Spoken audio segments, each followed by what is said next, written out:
Gentlemen of the jury, I demand the death penalty for this horrible person.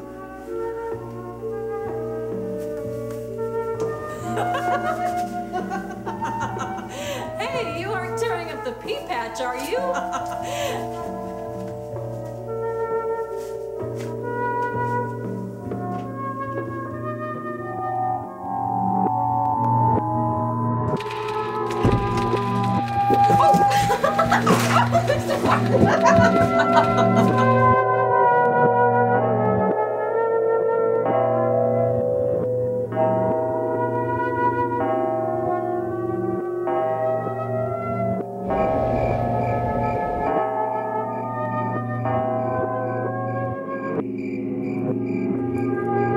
Mr. Martin's gloved hands felt moist and warm, his forehead cold. He wonders if the cigarettes represent an unnecessary note of strain. It was his idea to puff a few puffs on a Camel after the rubbing out, stub it out on the ashtray, and thus drag a small red herring across the trail. But perhaps it was not a good idea. It would take time. He might even choke too loudly. Mr. Martin had never seen the house where Ms. Eugene Barrows lived, but he had a clear enough picture of it. Fortunately, she had bragged to everybody about her first-floor apartment in the darling 3-story red brick.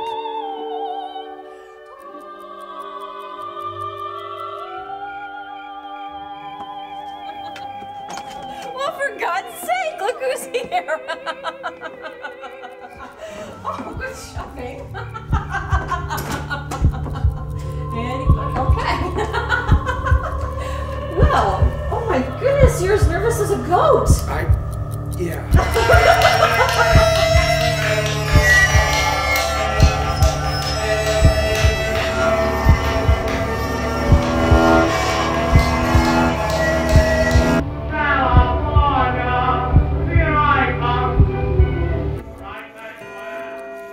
Okay, well, as long as you're here, the living room's right in here. Oh, you can take off your hat and gloves and set them there if you like. No, right. Okay, your gloves too. You're in a lady's house. I was passing by and I recognized. Oh, okay. Is there anybody here? Oh, no, we're quite alone. Right, but say, you're as nervous as a sheet. I'm sorry, I meant white as a sheet. I'm so nervous. Would you like a drink? I know I could use one, but say, you don't drink, do you? Scotch and soda would be fine. Mr. Martin looked quickly around the living room for a weapon. He had counted on finding one there. Hey, you aren't tearing up the pea patch, are you? None of them would do.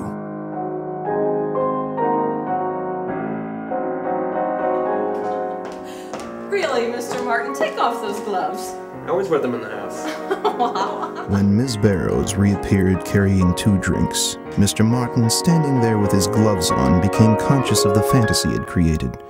Cigarettes in his pocket, a drink prepared for him. It was all too grossly improbable. It was more than that. It was impossible. Somewhere in the back of his mind, a vague idea stirred, sprouted.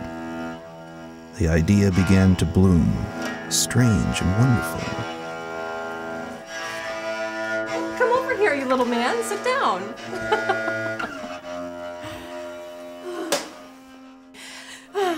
Wow, next time would you Isn't this marvelous? You with a drink and a cigarette. Come over and... Well, here's nuts to that old windbag, Mr. Fitwell. Mr. Martin, really? You're insulting our employer. I am preparing a bomb, which will blow that old goat higher than hell.